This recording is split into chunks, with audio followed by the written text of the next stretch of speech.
Hello, everyone. It's not often we get to have someone of such esteemed authority and credibility in the impact investing world. I am really excited. We've got Amit Bouri, who is the CEO and co-founder of the Global Impact Investing Network, the GIIN. This is going to be a remarkable discussion. You don't want to miss this. Stick around. Welcome to the Your Mark on the World show with your champion of social good, Devin D. Thorpe. Amit, welcome to the show. Thank you for having me. I'm thrilled to be here. Well, we're more thrilled to have you. Trust me. I want to just jump in. You really are, I think, the best situated, the best positioned human on the planet to tell us what impact investing is. The rest of us should just listen and use your definition. What is it? Well, I'm flattered and no pressure, but I'm happy to provide our definition of impact investing. And I think it is such an exciting time for the market because there's interest in impact investing just booming all around the world. On 6 continents we're seeing activity, and I'm constantly being asked what exactly is impact investing. So I'll stick with our definition, and then I'll also talk about some of the core characteristics of impact investing that we just recently put out to help bring more clarity to the identity of impact investing. So the GIIN, the Global Impact Investing Network, my organization, defines impact investments as investments that are made with the intention of achieving a positive and measurable social and environmental impact alongside a financial return. Now, this can happen anywhere in the world, and we see impact investments being made in the global north and the global south. And I mentioned across 6 continents there's activity. It can be across sectors. So everything from sustainable agriculture to forestry to financial inclusion, affordable housing, access to healthcare and beyond. And of course, it can happen across asset classes. So everything from people looking at how can I park my deposits, so like savings accounts, in banks that are lending to low-income communities or green businesses, all the way through to private equity and real assets and other alternative investments. But what's common across the board is this commitment to impact at the heart of the investments. And that is also being done alongside a financial return. So it's different from conventional investing, and it's different from traditional philanthropy. But it represents an integration of impact into the investment process. There are a lot of people. One of the things that I've seen is you aren't the only one who produces estimates of the size of the impact investing sphere. Yours is super credible. But a lot of people want to describe themselves as impact investors because it's sexy, right? It's really cool to be on the Amit Bouri train. And so let's talk a little bit about ESG investing or SRI investing. A lot of those folks like to use the moniker impact investing now. Does it fit? Can you shoehorn those activities into your vision of impact investing? Well, I think it's, just taking a step back, I think it is such a powerful moment that we're in the world that we have so many investors trying to think about not only how do I make the most money with my investments, but also what is the kind of relationship to my, relationship of my investments to society and to the environment and a variety of stakeholders. And now impact investing is one of those strategies. But there are others, and we see impact investing as complementary, to strategies that are trying to just avoid harmful investments or negative screening. And many investors are just saying, I want the bad things out of my portfolio. We see many investors who start there, then move on to thinking about ESG. What's the environmental, social, and governance factors throughout my portfolio? Everything from what's the diversity in the organizations I'm investing in, what's their carbon footprint, And that is complementary to impact investments, which is proactively seeking to have a positive impact. And so we are seeing investors actually embrace all of the above. And I think that if every investment integrated ESG factors, the world would be a better place. And our vision at the GIIN is specifically that impact becomes part of all investing. And the way we define impact investments, something that we want to see every single investor is putting money into that. But we also recognize the fact that there are many companies that are manufacturing widgets that wouldn't fit the criteria of an impact investment. But those companies have an impact, and investors should be managing that impact as well. So I think there are a lot of complementary strategies there. Impact investing, of course, is what I'm focused on and what the GIIN is focused on. But we want investors integrating impact throughout their entire portfolio with a strong commitment to impact investing as well. How big is the impact investing space now?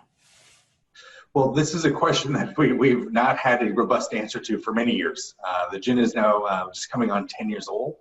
And we were very committed to helping to understand the breadth and scope and activities in the market through our annual impact investor survey. But everyone was asking us kind of how big is the market?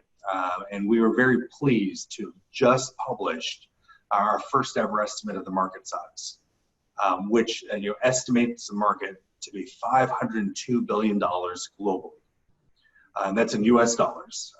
And that includes a variety of asset classes and different types of investors. Now, I think what that number represents is it certainly represents a big kind of leap forward for impact investing compared to at least the anecdotal sense that we had when the GIIN was founded 10 years ago, where there were very few people using the term impact investing, let alone making impact investments.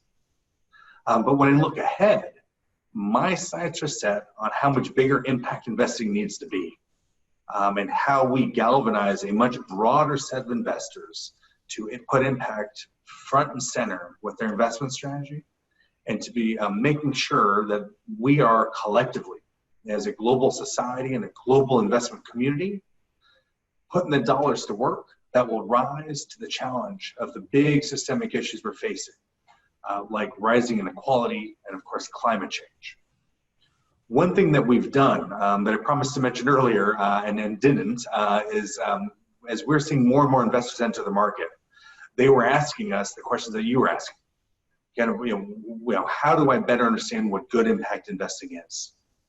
So we, in addition to our definition, we recently launched what we call the core characteristics of impact investing to help investors understand what are the baseline expectations of being a good impact investor.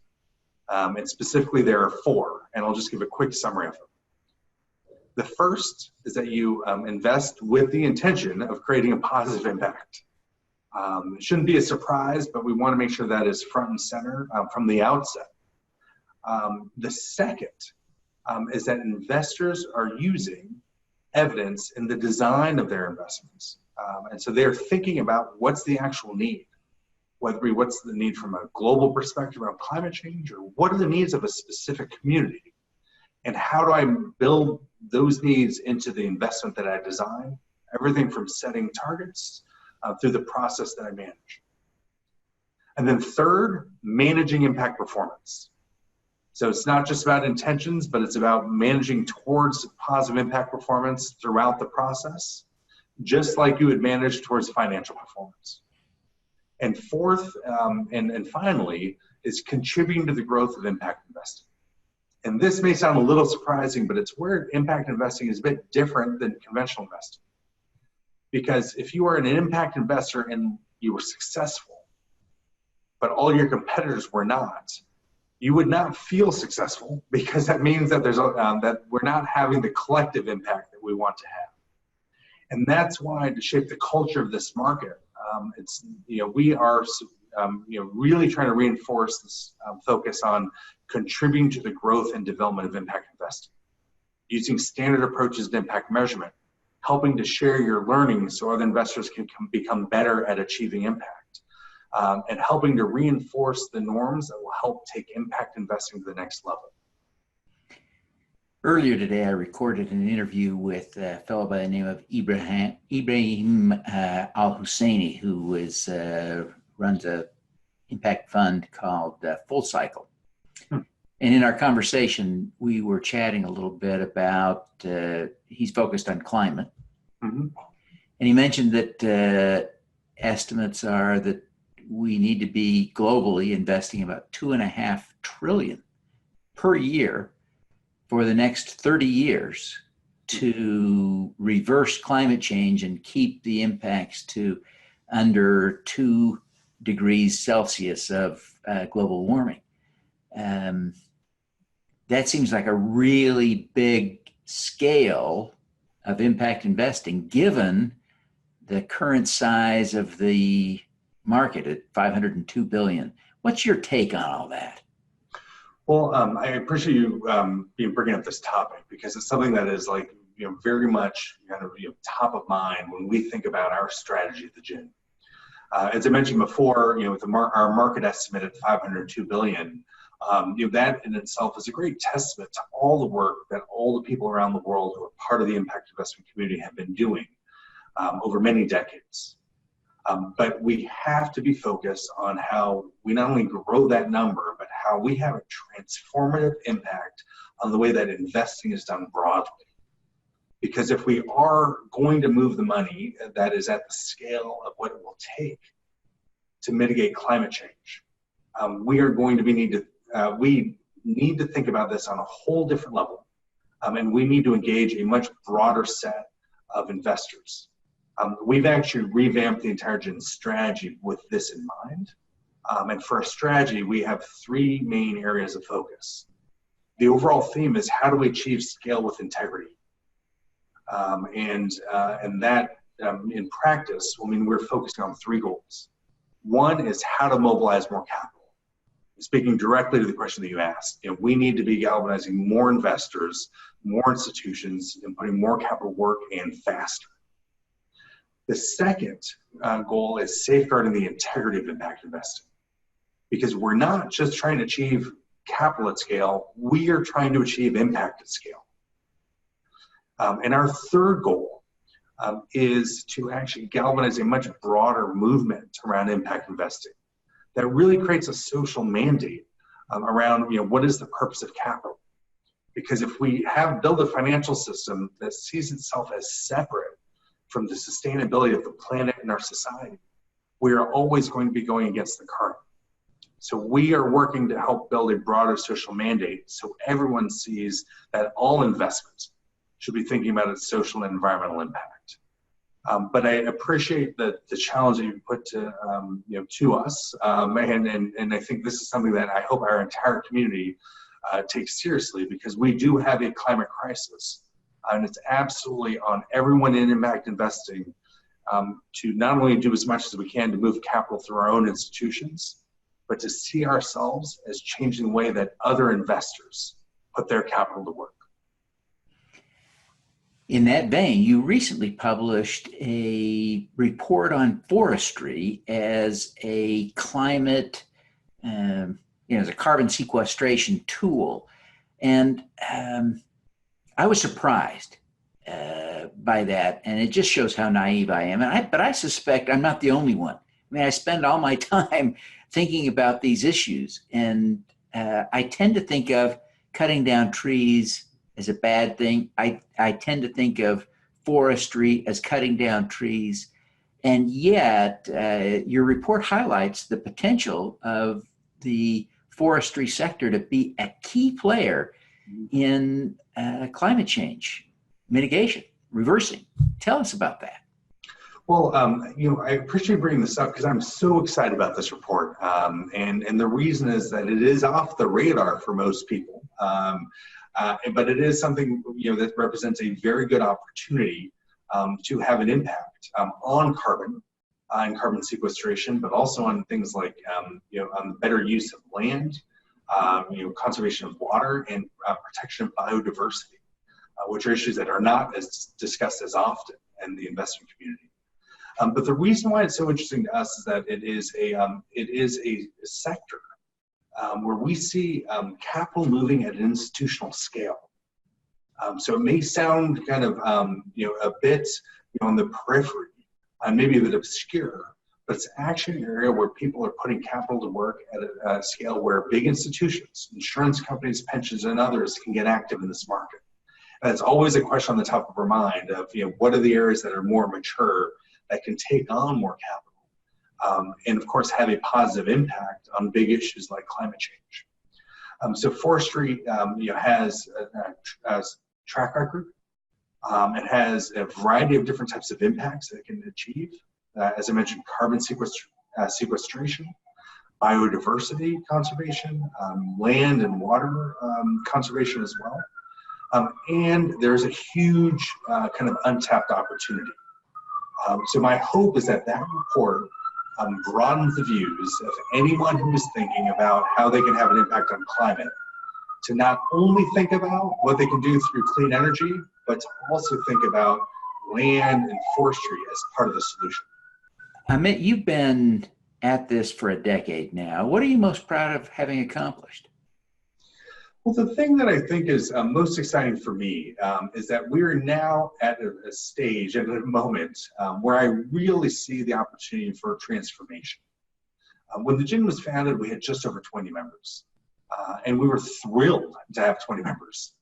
And now we're at a stage where our membership is over 10 times that size, nearly 300 members in over 40 countries. Our network is in the tens of thousands of people and organizations who are actively part of this movement. And we see the attention of people in very senior positions across all sectors of society looking to impact investing. So that includes mainstream investors, includes government officials and leaders. It also includes leaders of corporations and NGOs who see the need and the opportunity for investment to play a critical role in the solution to the world's most pressing problems, including the Sustainable Development Goals set by the United Nations, but also the issues that they're thinking about in their own communities. And that is incredibly exciting to me because I can see a real path where impact investing not only grows as a market at an unprecedented rate, but that it contributes to a transformative impact on these huge systemic issues like climate change and poverty, where we know we need to be thinking differently and acting differently and moving much more capital at a much faster rate. Looking back, what is the most important lesson you've learned from your experience? Well, I think one thing that is so important as we look ahead to the market, that we can draw upon from our history is that we need a combination of influencing kind of the technical elements of investing, but also the cultural and ideological elements as well. So we do a lot of great work at the GIIN around building tools for impact measurement, bringing data to bear on the most pressing issues. But we also spend a lot of time helping to change mindsets about how investing needs to get done and what's the fundamental role of capital in our society. And we're at a moment right now where all of those things are actually at the forefront of agendas all around the world. We see government officials and politicians who are talking about making capitalism more effective for society and the planet. Leading financiers from the mainstream are also thinking about that as well and being very vocal about it. And I think it represents an opportunity for us to really think about how we can build on our track record and history of engaging people from across sectors. We've been working closely from the outset of the GIIN with foundations and NGOs, with governments, and of course with investors. And we're at a stage now where we can really take that to the next level, and it's at a time when the world really needs it. Excellent. Amit, I wonder if you would just take us through a little bit of your thinking back at the origins of the GIIN to help us understand why you wanted to create this. Well, the fundamental motivation for creating the GIIN was a recognition that the world's problems were accelerating at a rate faster than our response to address them. So there's a lot of great work being done by governments and by philanthropy and aid. And we need more of that. But when we look at the scale of things, even back then, 10 years ago, whether it was poverty that we were facing in many communities around the world, increasing like environmental degradation and climate change, we knew that we needed to engage much more resources than what existed in traditional government and philanthropy. So the question that we put to ourselves was, how do we mobilize more private investment capital to be part of the solution? Now, if we fast forward to today, unfortunately, on many of those dimensions, in terms of the problems we're facing, it feels like it's much worse. And we are seeing massive kind of political instability stemming from inequality in developed nations and in emerging markets. We, of course, are dealing with climate change. And the only kind of upside of the severity of those problems is that it is prompting a much greater sense of urgency and will towards action. And my hope now is that with all the experience we've developed over the past 10 years, the track record, the business models, the products, the tools for impact measurement that we've developed with the GIIN, like Iris Plus, which we just launched, that we are now ready for many more investors to become active in impact investing and to play a role in shaping a future where private investment capital rises to the occasion of the world's problems and really is a productive and powerful part of the solution. Excellent. Amit, what is your superpower? And I don't know if I have a superpower, but I think in the business that I'm in, the thing that I'm most proud of is the time I spent listening and learning from others. We have a global network that, of course, we talked a lot about the resources in terms of financial capital, but we didn't spend as much time talking about is the talent and intellectual capital that we have in that group. And the reason why we started as a network and why I'm glad we're a network now, though a much bigger network, is that we are engaging some of the best thinkers from around the world, true pioneers working in countries all around the world. At our last conference in Paris, we had people from 80 countries. So my expectations are high for the event that we're holding in Amsterdam in October. But what my job is in many ways is being part of a kind of a hub of this network. And that's what the GIIN's organization, our team, does. So I'm always listening, learning, trying to push my thinking, trying to engage others in how we can form a better network for collective action. So that's the superpower that I try to hone as much as possible, and hopefully is putting to full use. That's great. Fantastic. Well, Amit, thank you so much for taking the time to be with us today. I know how extraordinarily busy you are and appreciate your time. Before you go, would you take just a minute to tell people how they can learn more about the Global Impact Investing Network and how they can connect with you? Absolutely. So thank you for this interview, and thank you for all the work that you do to cover these important issues. We are trying to amplify at the GIIN, and we're trying to accelerate, and coverage like this and platforms like yours are critical to that objective. So in terms of keeping in touch with the GIIN and following our work, our website is thegiin.org, GIIN with 2 I's, so THEGIIN.org.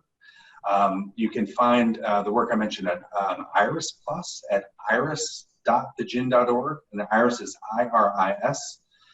The GIIN is on Twitter at @thegiin, and I'm on Twitter at Amit K. Bouri. Thank you. Fantastic. Well, Amit, again, thank you very much for taking the time to be with us today. We wish you every success in continuing to scale not only the size of the dollars of impact in the impact investing community, but the impact of the impact investing community. Well, thank you so much again for the time and for all the work that you do to help us achieve our mission. All righty. Now let's do some good. Devin Thorpe's mission is to end extreme poverty, improve global health, and mitigate climate change before 2045 by finding and sharing the stories of those who are doing the most good. Thanks for tuning in to the Your Mark on the World show, the Social Impact Podcast. Please subscribe via YouTube, iTunes, Google Play, Stitcher, or Spotify.